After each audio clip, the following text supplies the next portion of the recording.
Tom Hillen, first on your News 8 at noon. Rapid rising waters overtake dams in mid-Michigan, forcing thousands from their homes and causing unprecedented damage.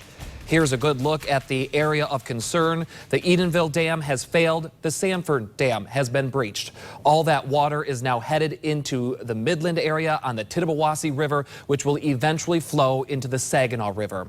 We begin News 8 at noon with team coverage. Storm Team 8 meteorologist Terry DeBoer is tracking conditions along the Tittabawassee River. But first, we'll get over to News 8's Justin Kolar, who's been in Midland since daybreak. He begins our coverage. Justin. Hey, Tom, how you doing? We are here just west, of Midland along M20, which has been closed as most of the road is underwater this noon. You can see the reason why the National Weather Service issued a flash flood warning. I'm standing in about 3 feet of water here in front of this home. I want to show you here this car, which is partially submerged. This is the case up and down M20 all the way in Midland County. As I say, we're just west of Midland. We're actually not able to cross the Tittabawassee River because the conditions are so bad. Take a look over here, just one house down. You can see some of these homes are partially submerged, but the situation is much worse for homes like this as closer you get to the Tittabawassee River. This house at least dealing with 4 to 5 feet of water. The farther away you get from the surface of the road, these houses are built lower and lower, and the water damage is worse and worse. City leaders are calling this a 500-year flooding event, meaning it's extremely rare. It's catastrophic and very dangerous. During these unprecedented months of everyone being told to stay home, people living on the banks of this river have all been told to leave their homes. Midland faces an especially serious flooding threat. As you mentioned, you can see the water levels here have certainly risen as residents and leaders alike anticipate that high water level. Evacuation orders have been issued, and those initial reports coming out of Midland tell us that 10,000 people have evacuated so far. 3,500 homes just like these have been affected, and that's all after both the Edenville and Sanford dams failed. These orders for evacuation include the towns of Edenville, Sanford, and parts of Midland, which holds up to 42,000 people. The timing of these breaches couldn't be worse, as officials are still trying to take every precaution to prevent the spread of the coronavirus as people now gather in those shelters that have been quickly set up. One more thing to note, both the Sanford and Edenville dams were built in the 1920s. The Edenville dam was given an unsatisfactory condition rating from the state in 2018.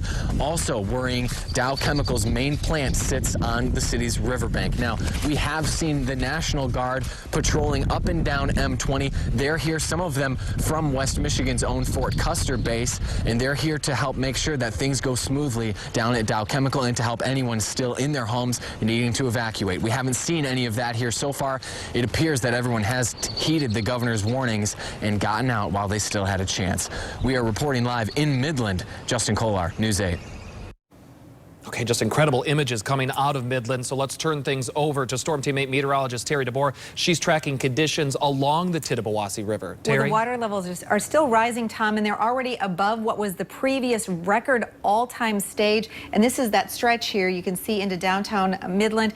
And the water levels are projected to continue to rise through at least Thursday and not fall back below flood stage at least until the middle of next week. So this is going to be an ongoing situation, to be sure.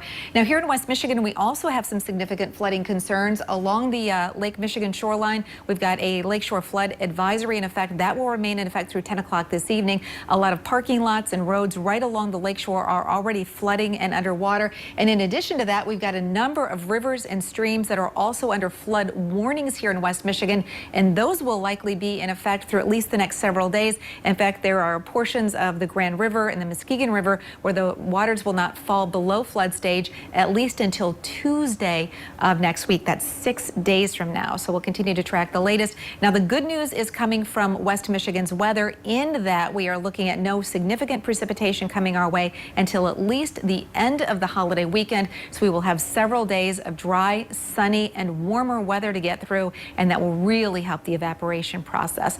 We'll, of course, continue to track the latest on and have another update for you, including that 8-day forecast at 12:15. Tom? All right, thanks, Terry. We will have crews in Midland throughout the day. We'll bring you another live update coming up at 12:30. Governor Whitmer will be holding an update on the state's response. That is set to start at 12:45. We will carry her update live on air.